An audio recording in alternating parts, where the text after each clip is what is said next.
बिस्मिल्लाहिर्रहमानिर्रहीम। अस्सलाम वालेकुम फ्रेंड्स, वेलकम बैक। और आज हमारा टॉपिक है फाइलम नाइडेरिया। ठीक है, चैप्टर 10 हमने स्टार्ट किया हुआ है, फर्स्ट ईयर का फाइलम नाइडेरिया, उसमें हमने पढ़ना है। इसको फाइलम नाइडेरिया ये नाम क्यों रखा, पहले हम ये पढ़ेंगे, फिर इसकी थोड़ी डिटेल, जैसे हमने पिछले लेक्चर में मैंने आपको बताया था यह तरीका कि हर एनिमल को हमने कैसे याद रखना है, कि उसके बेसिक जो फंक्शंस हैं वो याद रखेंगे तो एनिमल सारा याद रहेगा। ठीक है, उसका लाइफ स्टाइल कि वो रहता कैसे है, यानी कि वो सिसाइल है, यानी कि मूव नहीं करता या मूव करता है, या एक जगह रहता है, या कैसे रहता है, उसका लाइफ स्टाइल देखेंगे। उसका फीडिंग स्टाइल देखेंगे कि वो खाता क्या क्या है, उसके अंदर सिस्टम्स कौन से हैं, उसका डाइजेस्टिव सिस्टम, उसका नर्वस सिस्टम बेसिकली, और उसका एक्सक्रीटरी सिस्टम, ये चीज़ें हम देखेंगे बेसिकली। ठीक है, ओके। फाइलम नाइडेरिया, इसको नाइडेरिया क्यों कहते हैं, क्योंकि ये इसके अंदर होते हैं नीडोसाइट्स, इसके अंदर होती हैं नीडोसाइट्स। ये जो नीडोसाइट्स क्या है, ये इसके स्टिंगिंग सेल्स हैं, स्टिंगिंग सेल्स। नीडोसाइट्स जो हैं इसके क्या हैं, स्टिंगिंग सेल्स हैं। अगर मैं यहाँ पर एक नीडोसाइट बनाऊँ तो ये इस तरह होगा, मतलब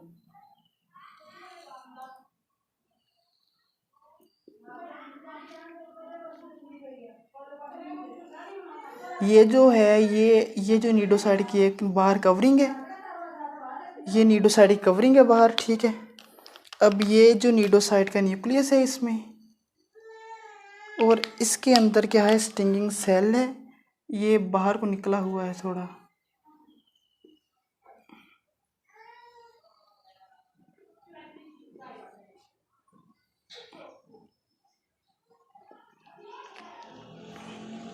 ये जो इसके ऊपर लगे होते हैं बार्ब्स वगैरह, ठीक है, इस तरह के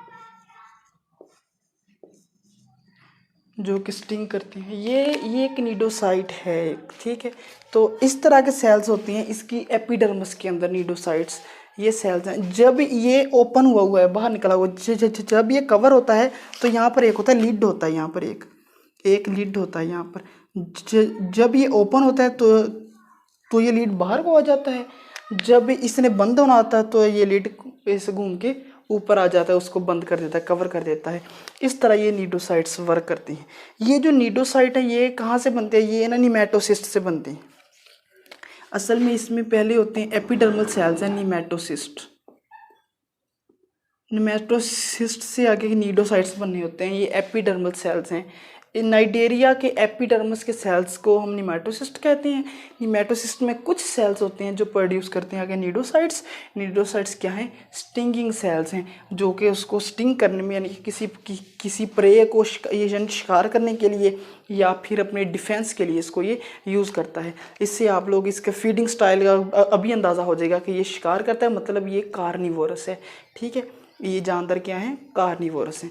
अच्छा, नेक्स्ट है हमारे पास इसका, अगर हम बॉडी वाल की बात करें और इसकी सिमेट्री की, इसके करैक्टर्स की बात करें, ये होता है सिमेट्रिकल। सिमेट्रिकल होता है मतलब,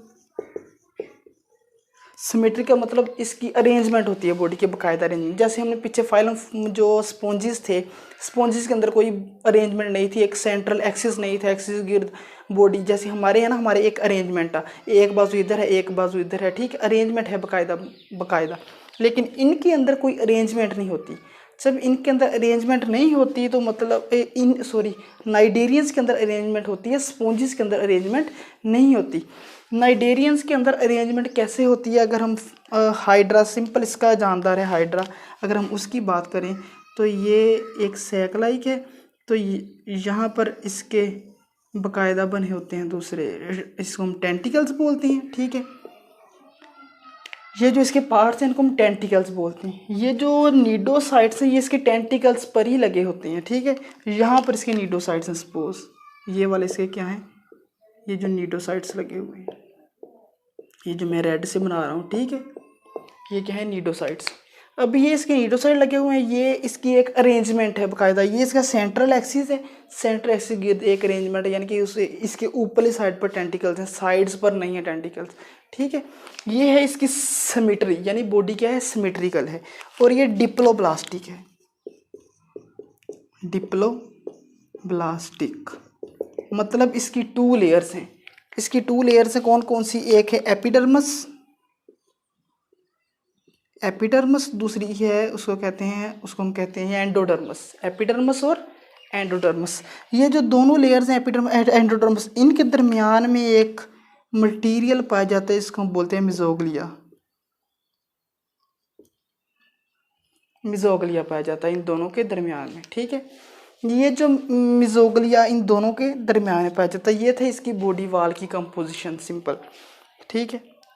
नेक्स्ट है हमारे पास इनका जो लाइफ स्टाइल है, यानी कि ये कैसे मूव करते हैं, कैसे रहते हैं, कैसे नहीं रहते, ये खाते कैसे हैं, पीते कैसे हैं, ठीक है। इनका जो लाइफ स्टाइल है ये ज़्यादातर ये जो मोस्टली होती हैं सेसाइल, मोस्टली क्या होती हैं? सेसाइल होती हैं, और कुछ मोटाइल भी होती हैं। यानी कि इनका जो लाइफ स्टाइल है, अगर हम लाइफ स्टाइल की बात करें, लाइफ स्टाइल इनका 2 तरह का है। एक होता है सेसाइल और दूसरा है मोटाइल। सेसाइल भी है, मोटाइल भी है, ठीक है। यानी कि कुछ ऐसे हैं जो कि मूव नहीं करते, सेसाइल हैं, जैसे कि हाइड्रा, ठीक है, हाइड्रा, फिर बाद में सी इनेमन और उबेलिया, ठीक है। ये सारी एग्जांपल जिसमें आ जाती है सेसाइल के अंदर, इनमें कौन सी आती है? हाइड्रा, सी एनिमन, फिर बाद में नेक्स्ट आ जाती है उबेलिया। ये क्या है? ये नॉन मोटाइल है, ये मूव नहीं करते, ठीक है। इस तरह जो मोटाइल है जो मूव करते हैं, जैसे कि जेलीफिश, जेलीफिश ये क्या करती है? मूव करती है, ठीक है, जेलीफिश। फिर बाद में फाइसेलिया, ठीक है, फिर विलेला, ठीक है, फाइसेलिया, ये क्या करती हैं? ये मूव करते हैं बाकायदा, इनकी बाकायदा लोकोमोशन होती है, ठीक है। अब हमने पढ़ना है इनका डाइजेस्टिव सिस्टम। डाइजेस्टिव सिस्टम क्या है? ये अपने टेंटिकल्स की मदद से शिकार करते हैं और इनको डिफेंस के लिए यूज़ करते हैं।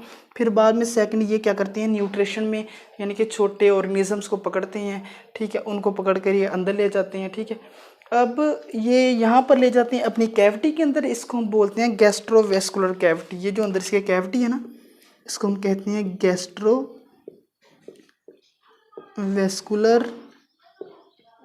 कैविटी। ये जो इसकी गैस्ट्रो, इसको हम सिंपली इंट्रॉन्स भी बोलते हैं, इंट्रॉन, ठीक है, गैस्ट्रोवेस्कुलर कैविटी या इंट्रॉन, ये इसका नाम है। अब ये जो गैस्ट्रोवेस्कुलर कैविटी के अंदर ये क्या करती हैं? ले जाते हैं अपने माउथ, ये इसका माउथ है, माउथ के थ्रू गैस्ट्रोवेस्कुलर कैविटी में ले जाते हैं मटेरियल को, वहाँ पर ले जाकर इसकी डाइजेशन होती है। इसकी जो एंडोडर्मस है वो ही गैस्ट्रोडर्मस है असल में, ठीक है, इसकी एंडोडर्मस ही मतलब डाइजेशन करवाती है, ठीक है। अब ये जो इसकी एंडोडर्मस है ये क्या करती है? इसकी डाइजेशन करवा के इसकी गैस्ट्रोवेस्कुलर कैविटी से एब्जॉर्प्शन हो जाएगी, और इसका मटेरियल भी जो वेस्ट होगा वो सिंपल डिफ्यूजन से भी आउटसाइड निकल जाएगा। एक्सक्रीटिव सिस्टम भी समझ आ रहा है, ठीक है, कि इसका वेस्ट कैसे जाएगा? जो वेस्ट है वो भी माउथ के थ्रू ही बाहर आएगा वापस, ठीक है, या फिर जो नाइट्रोजनस वेस्ट है वो सिंपल क्या होगा? डिफ्यूजन के थ्रू आउटसाइड बॉडी निकल जाएगा, ठीक है। फिर बाद में नेक्स्ट है इसकी डाइजेशन के बाद इसका हमने पढ़ना है जो रिप्रोडक्शन। इसके अंदर रिप्रोडक्शन बहुत इंपॉर्टेंट है एक चीज़। इसकी जो रिप्रोडक्शन है उसके लिए मैं यहाँ पर एक फ्लो चार्ट थोड़ा सा बनाऊँगा, ठीक है, रिप्रोडक्शन आपको समझ आ जाएगी इसकी।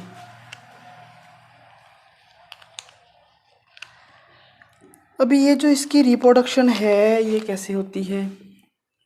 रिप्रोडक्शन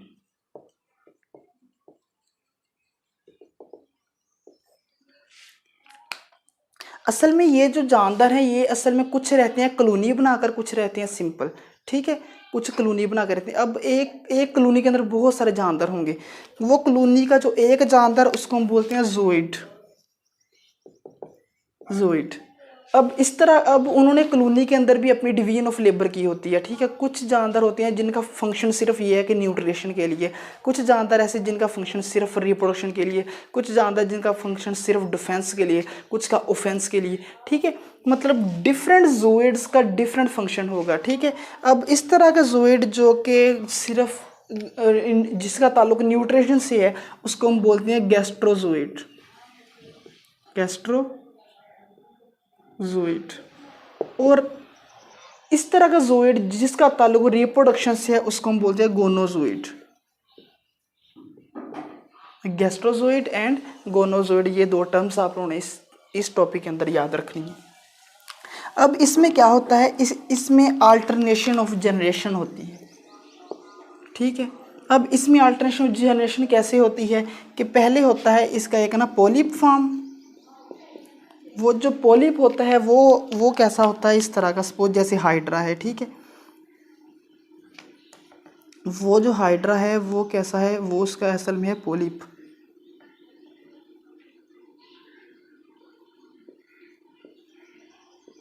ये इसका क्या है, पॉलिप, ठीक है। अब ये जो इसका पॉलिप है इसको मैं ज़रा क्लियर करके लिखता हूँ ताकि समझ आ जाए।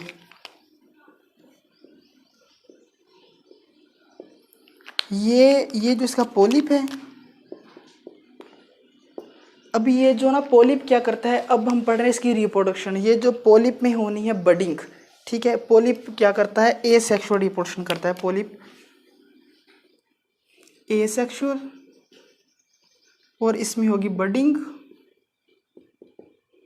बडिंग से क्या बनाएगा, ये बनाएगा आगे जाकर मेड्यूसा।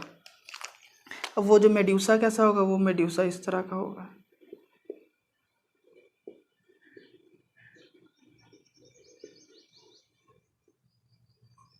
ये है मेड्यूसा फॉर्म, ठीक है। इसको हम बोलेंगे मेड्यूसा। ये जो पॉलिप से आगे मेड्यूसा बनेगा, फिर बाद में मेड्यूसा मेल भी हो सकता है, फीमेल भी हो सकता है, ठीक है। मेड्यूसा दो तरह का है,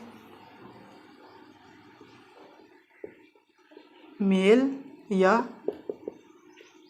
फीमेल। फिर बाद में इनसे आगे ये स्पर्म्स, फिर इससे एग्स, फिर आगे क्या होगा, आगे ये दोनों मिल जाएंगे, फिर बनेगा जाइगोट। जाइगोट के बाद क्या होगा, जाइगोट बनने के बाद ये आगे बन जाएगा, यानी कि बनेगा ब्लास्टूला। ब्लास्टूला के बाद गैस्ट्रूला, ठीक है। यहाँ पर इसकी हम पढ़ते हैं अभी, ये बनेगा ब्लास्टूला।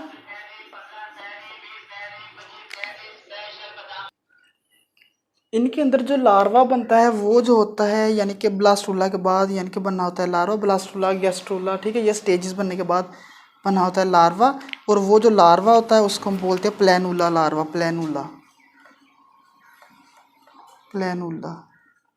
और फिर बाद में ये जो ना प्लेनुला से आगे फिर ये पॉलिप बन जाएगा, ठीक है। इस तरह इनके अंदर लाइफ साइकिल में चेंज आता है। ये जो पॉलिप है ये नॉन मोटाइल फॉर्म है। अक्सर ये लोकोमोट भी करते हैं, ये टोटली नॉन मोटाइल नहीं है। जब ये लोकोमोट, किस तरह इनकी लोकोमोशन की अगर हम बात करें तो ये लोकोमोट करते हैं, यानी कि जिसे हम कहते हैं समर साल्टिंग, यानी कलाबाजियाँ खाते हुए, ठीक है। अक्सर ये अपने टेंटिकल्स को नीचे लगा के फिर लोकोमोट करते हैं, ठीक है। इस तरह पॉलिप के अंदर लोकोमोशन होती है। जबकि ये जो है फाइसेलिया या जेलीफिश की हम बात करें, जेलीफिश इस तरह की होती है, ठीक है। जेलीफिश की हम बात करें तो जेलीफिश के अंदर यहाँ पर कुछ कॉन्ट्रैक्टाइल सेल्स होते हैं, एपिथेलियो कॉन्ट्रैक्टाइल सेल्स। ये सेल्स जब कॉन्ट्रैक्ट करती हैं तो इनके अंदर से वाटर बाहर निकलता है। पहले ये वाटर अंदर लेकर जाती हैं, जब ये कॉन्ट्रैक्ट करते हैं तो वाटर बाहर निकलता है। तो जैसे वाटर जोर से बाहर निकलता है तो ये ऊपर की तरफ एक्शन का रिएक्शन, जैसे न्यूटन्स थर्ड लॉ, ठीक है, उसकी तरह। तो ये इस तरह वाटर जब ये इस तरह मूव करते हैं, फिर अक्सर ये फ्री स्विमिंग भी होती है। ये जो इसका प्लेनुला है ये क्या होता है, ये फ्री स्विमिंग होता है, ठीक है। ये इनके करैक्टर, अगर हम ये जो प्लेनुला करैक्टर लिखें तो ये क्या होता है, ये होता है टोटली इलोंगेटेड, और ये होता है फ्री स्विमिंग, और साथ में ये होता है सीलिएटेड होता है। ये इसके ना प्लेनुला के कैरेक्टर्स हैं, ciliated, elongated and free swimming, ठीक है। ये था इसका अल्टरनेशन ऑफ जनरेशन, ठीक है। इसको हम कहेंगे अल्टरनेशन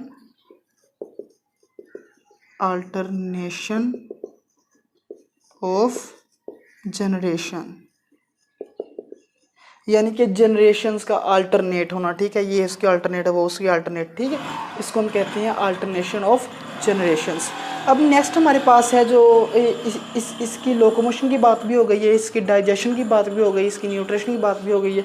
इसकी जो रेस्पिरेटरी सिस्टम है वो क्या होता है, ये सिंपल डिप्लोप्लास्टिक एनिमल है, तो इसकी रेस्पिरेशन और एक्सक्रीशन दोनों ही सिंपल डिफ्यूजन से होती हैं, यानी कि इसकी बॉडी वाल से डिफ्यूज़ कर जाती हैं, डाइजेशन भी एक्सक्रीशन भी वो सारा। अब इसमें जो स्पोर्ट है और ये जो इनके स्पोर्ट के लिए इनके अंदर हाइड्रोस्केल्टन पाया जाता है, जैसे हमारे अंदर एक बोनी स्केल्टन है, इनके अंदर क्या होता है, हाइड्रोस्केल्टन, हाइड्रोस्केल्टन पाया जाता है। ये जो पोलिप यानी कि हाइड्रा, सपोज कर लें, हाइड्रा क्या करता है, अपने अंदर वाटर ले जाता है और अपना माउथ को बंद कर लेता है, वाटर ले जाके अंदर जब माउथ को बंद करता है और इसके जो सर्कुलर मसल और लॉन्गिट्यूडल मसल्स वो कॉन्ट्रैक्ट होते हैं, तो जैसे एक ना गुब्बारे के अंदर पानी भर के उस पर फोर्स लगाया जाए तो वो भी इरेक्ट हो जाता है, बिल्कुल ऐसे ही हाइड्रा भी फिर इरेक्ट हो जाता है, ठीक है, इस तरह उसको सपोर्ट मिलती है। अब नेक्स्ट है हमारे पास इसकी एग्जांपल्स के बारे में। एग्जांपल इसकी पहले ही है, ये हम बार बार कह रहे हैं, हाइड्रा एक किसी एग्जांपल है जो कि कहाँ रहता है, फ्रेश वाटर के अंदर। फ्रेश वाटर वो पानी होता है जो दरिया का यानी कि समुद्रों के अलावा जितना भी पानी है, ओशन और सी के अलावा जितना ही पानी है वो सारा का सारा फ्रेश वाटर है। फिर बाद में क्या है, इसके अलावा हाइड्रा के अलावा उबेलिया जो है उसमें एग्जांपल आती है। उबेलिया जो है ये क्या है, मैरीन इन्वायरमेंट में रहता है, ठीक है, ये मैरीन इन्वायरमेंट का एक जानदार है। फिर बाद में जेलीफिश जिसको हम कहते हैं ओरेलिया, इसके अलावा जेलीफिश यानी कि ओरेलिया या जेलीफिश ये भी कहाँ है, ये भी एक फ्रेश वाटर में या मैरीन में भी रहती है, ठीक है, और ये मेड्यूसा फार्म है असल में, ये असल में क्या है, मेड्यूसा फार्म, ठीक है। फिर बाद में इसकी नेक्स्ट है एक्टीनिया जिसे हम सी इनेमन भी कहते हैं, एक्टीनिया भी इसमें एग्जांपल आ जाती है, एक्टीनिया, ठीक है। और ये जो सी इनेमन है ये इंटरनली डिवाइडेड होता है, यानी कि इसके अंदर सेगमेंट्स बने होते हैं वाटर के लिए, यानी कि वाटर सर्कुलेशन के लिए इसके अंदर बाकायदा सेगमेंट्स होते हैं यानी कि सी इनेमन के अंदर। नेक्स्ट है जिसको बोलते हैं मेड्रोपोरा, ये जो मेड्रोपोरा ये भी एक फाइलम नाइडेरिया का ही एक मेंबर है, ठीक है। और इसका स्केल्टन कैलकेरियस, इसका स्केल्टन जो मेड्रोपोरा का स्केल्टन है इसमें स्पेशलाइजेशन है एक मेड्रोपोरा का। इसका स्केल्टन जो होता है ये तकरीबन कैल्शियम का बना होता है, ठीक है, इसलिए कैलकेसियस स्केल्टन होता है। नेक्स्ट हमारे पास है कोरल्स। ये जो कोरल्स क्या होते हैं, कोरल्स जो होते हैं, मैं इसको रेज करने लगा हूँ, जो कोरल्स होते हैं वो भी फाइलम नाइडेरिया के ही मेंबर्स हैं, वो कोरल रीफ्स बनाते हैं, मतलब बड़े बड़े दरिया से बनाते हैं, ठीक है। अब ये सपोज करते हैं कि ये क्या है, ये एक ना दरिया, ये एक समुद्र के अंदर पहाड़ सा बना हुआ है, ठीक है। ये जो पहाड़ कैसे बना होता है, इसके अंदर से ये क्या निकले होते हैं, टेंटिकल्स, इसके अंदर से टेंटिकल्स निकले हुए हैं, ठीक है। और ये जो जानदार इसके अंदर है पूरा, यानी कि वो जो हाइड्रा है पोलिप लाइक वो क्या है, वो इसके अंदर है, ठीक है। और ये जो कोरल्स क्या होते हैं, ये किसके होते हैं बने, ये कैल्शियम कार्बोनेट के CO3 कैल्शियम कार्बोनेट के ये बने होते हैं, ठीक है, कोरल्स। अब ये जो कैल्शियम कार्बोनेट के बने होते हैं कोरल्स, ये बहुत सारे जानवर की असल में कॉलोनी है, ठीक है, यानी कि बहुत सारे जानवर मिल के रह रहे हैं, बहुत सारे जूइड्स मिल के रह रहे हैं, ठीक है। जब वो मिल के रह रहे हैं तो कोरल्स उसको हम कहते हैं। और ये समुद्रों के अंदर बहुत बड़े बड़े डिफरेंट कलर्स के बनाते हैं, ये डिफरेंट कलरफुल्स भी होते हैं ये कोरल्स, इसकी बहुत सारी टाइप्स भी हैं कोरल रीफ्स की, ठीक है। इस तरह ये था कोरल रीफ्स के बारे में, बस इतना सही, ठीक है, कि कोरल रीफ्स के कैसे बनते हैं इसके बारे में। एक बात रह गई, इसके अंदर एक सिस्टम रह गया इसके अंदर जो कि नर्वस सिस्टम है। इनका नर्वस सिस्टम जो होता है इनके बॉडी में फैला होता है नेटवर्क की तरह, इनका नर्वस सिस्टम जो होता है इनकी बॉडी में नेटवर्क फैला होता है, ठीक है। सपोज कि ये हाइड्रा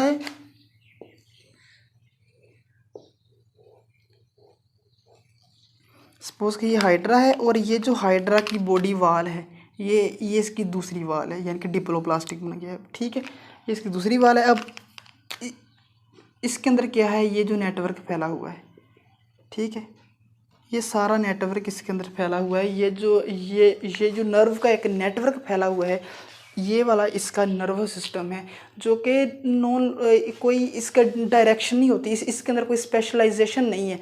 जैसे हमारे अंदर inter neurons, motor neurons, sensory neurons, इनके अंदर कोई स्पेशलाइजेशन नहीं है। इसके अंदर कुछ सेल्स होते हैं सिर्फ, जो कि सेंसरी होते हैं, जो केमिकल्स को सेंस कर लेते हैं, लेकिन इनके अंदर कोई सेंसेशन भी इतनी वेल डेवलप नहीं है। ठीक है, ओके फ्रेंड्स, नेक्स्ट मिलते हैं नेक्स्ट फाइलम के साथ। तब तक के लिए अल्लाह हाफिज़।